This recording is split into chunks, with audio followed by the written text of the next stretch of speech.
Welcome to Doing Philosophy, where you learn to philosophize about the big ideas. I want to continue. I'm Alan McPhee, and I am going to continue in my. Well, a while back, I said I was going to talk about the alchemist or alchemy, do the philosophy of alchemy, and I have not come back to this topic. It's not that I have not been thinking about it, but it's that I jumped into it and I looked at the material to study, and it's not as easy as I would thought.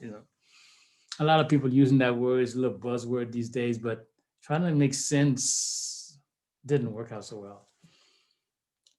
The um, the Emerald Tablet, trying to go through the Emerald Tablet, all the Greek mythology, all the things you have to go through. No, it doesn't work very well for my philosophical mind. No. So I found another approach, right? So we're going to actually do the philosophy of alchemy, and we're going to go in bite sizes. This is not a class where I'm going to tell you how to be an alchemist. I assume that you're interested in the topic. I assume that perhaps you are following some of it.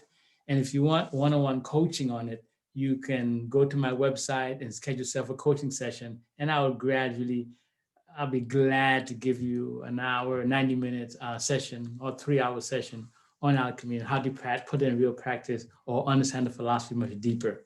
So let's study together. Let's review the material.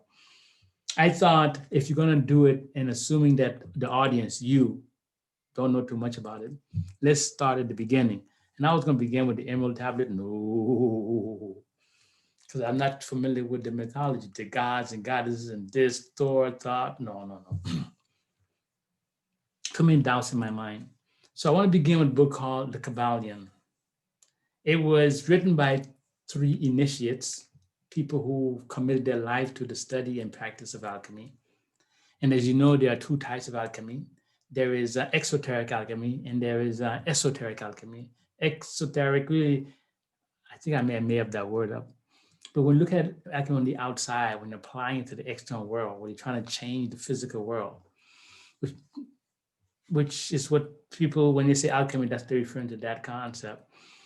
And the 3 initiates use it a lot in the esoteric sense, in which you're applying it to yourself, your inner world, which may be a spiritual world, and it may be a material world in the sense that I talk about your super health, your beauty, the longevity of your life, which is the way I'm really uh, referring to the term. It's all the same thing, but the person is focused on different things. The principles are the same. So I read through the Kybalion, I went back and forth, and it's not easy to grasp. So what we want to do, right? So let me read the title of the work.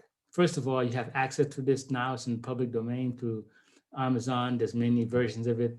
Through Google, you can Google the Kybalion and get a free version of it. Google digitized the version because it's in public domain. The Kybalion, a study of the Hermetic philosophy of ancient Egypt and Greece by 3 initiates. That means 3 people who were formally initiated in some school of alchemy, wrote this text. They help. Well, let me read what they say in their own words. And what I'm going to do for this particular meeting is just introduce the Kybalion, and then later we're going to go forward and do a little more work. I'm going to look at all the basic principles. Then later on, we can dive into other things. So let me begin by reading the first or maybe second paragraph as well to their introduction. And then I'm going to lecture on that basically. We take great pleasure in presenting to the attention of students and investigators of the secret doctrine this little work based upon the world-old Hermetic teachings. There has been so little written upon this subject, notwithstanding the countless references to the teachings in the many works upon occultism, that the many earnest searchers after arcane truths will doubtless welcome the appearance of the present volume. This is the part I want you to hear.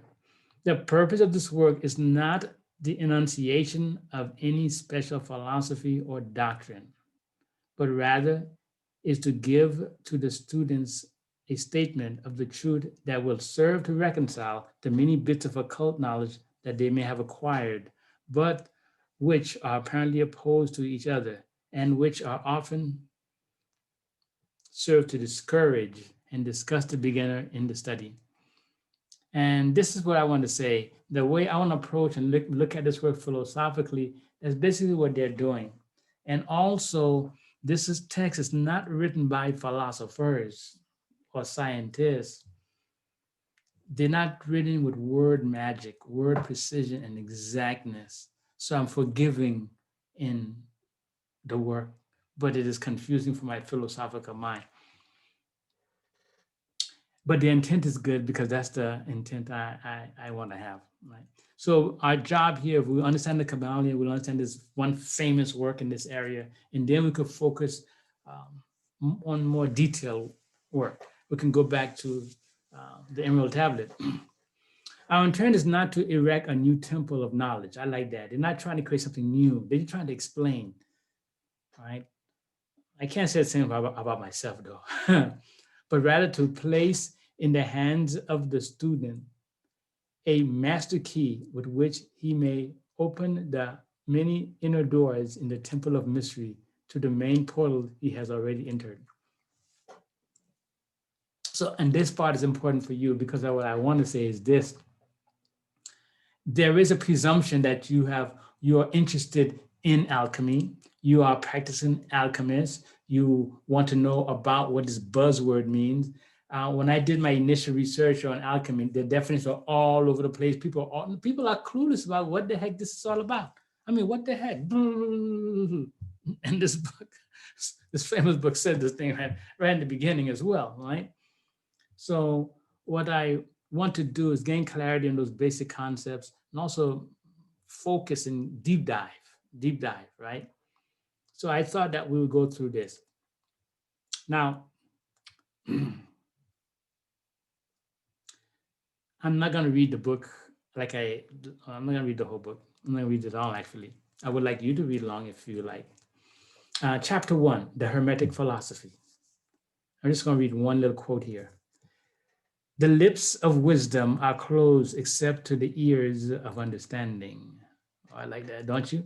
The lips of wisdom are closed except to the ears of understanding. This is important. These people have nice philosophical insight. The philosopher likes, he likes. And what does that mean?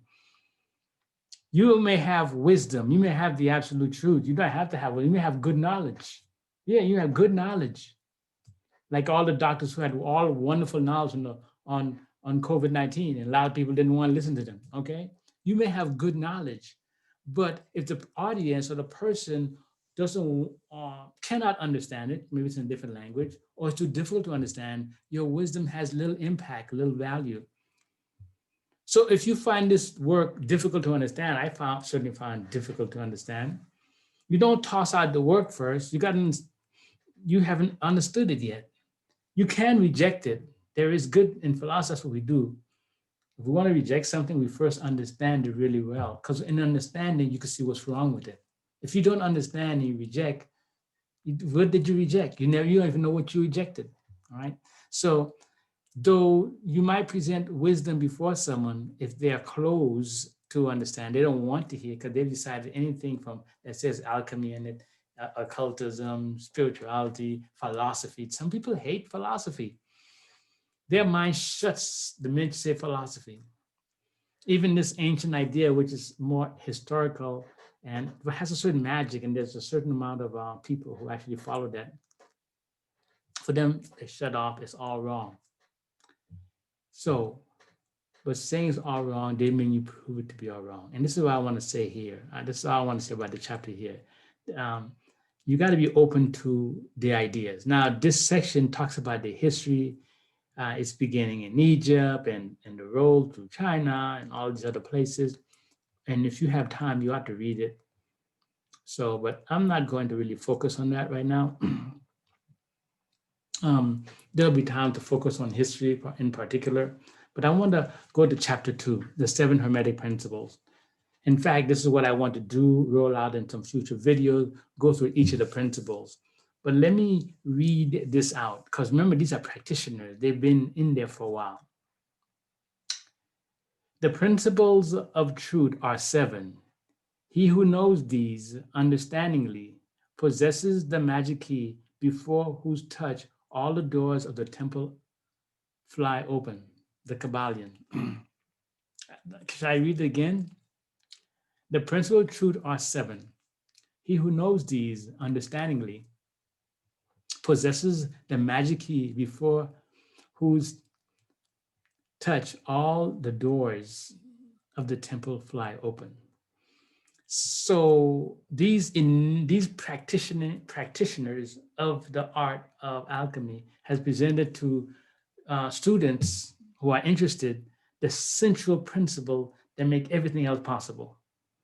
And it's very good for esoteric alchemy, since you're not doing the chemical work and not doing all these processes. You want to know the big ideas and how to apply them. Today, I just want to do a little review on these ideas. In following videos, I'll go into details. So these 7 principles. The 7 Hermetic principles on which the entire Hermetic philosophy is based on are as follows. 1, the principle of mentalism. I'll come back to a second. 2, the principle of correspondence. 3, the principle of vibration. 4, the principle of polarity. 5, the principle of rhythm. 6, the principle of cause and effect.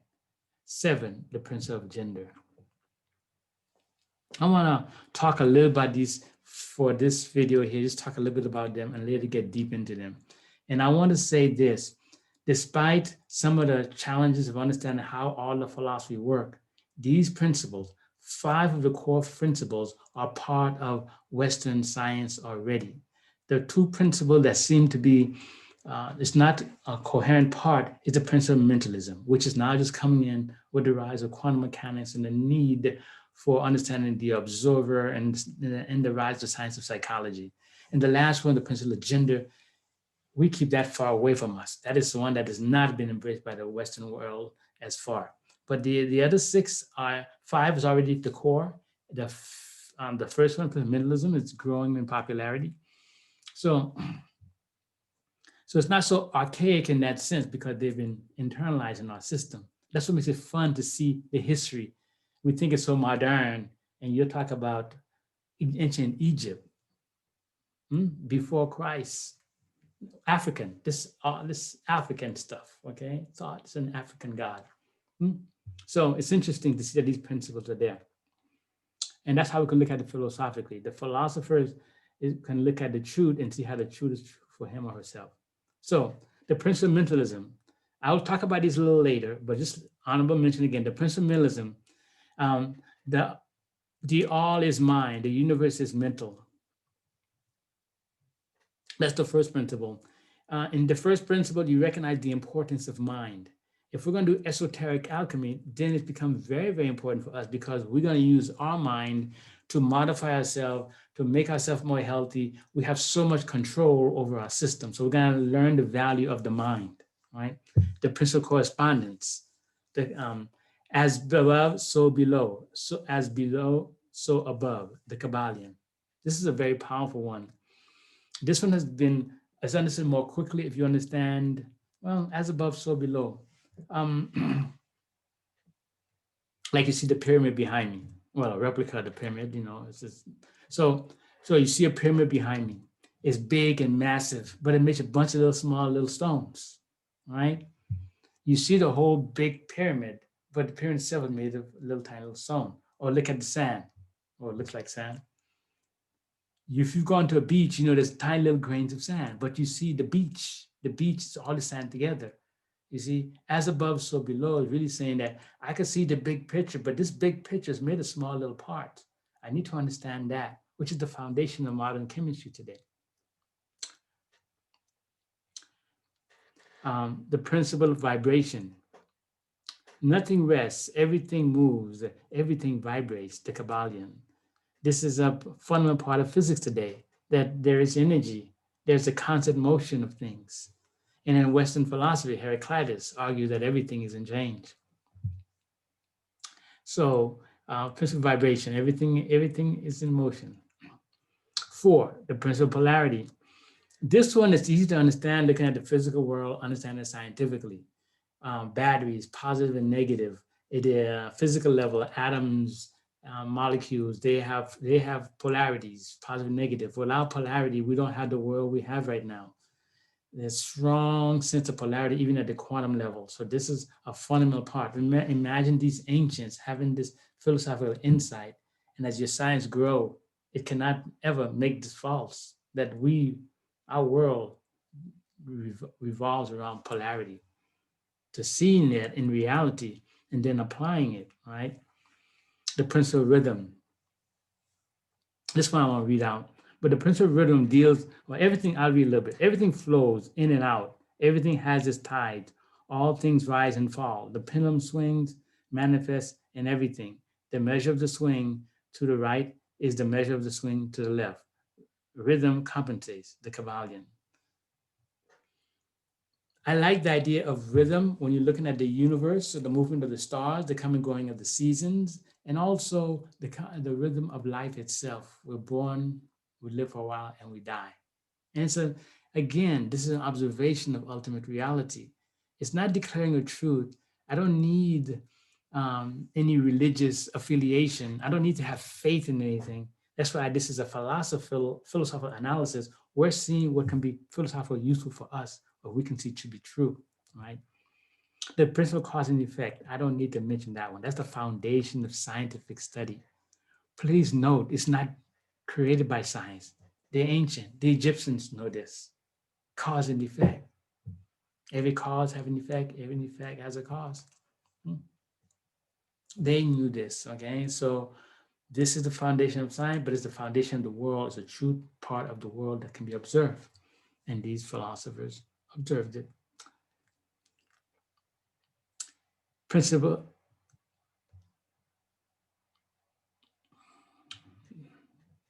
So in the seventh principle, the principle of gender.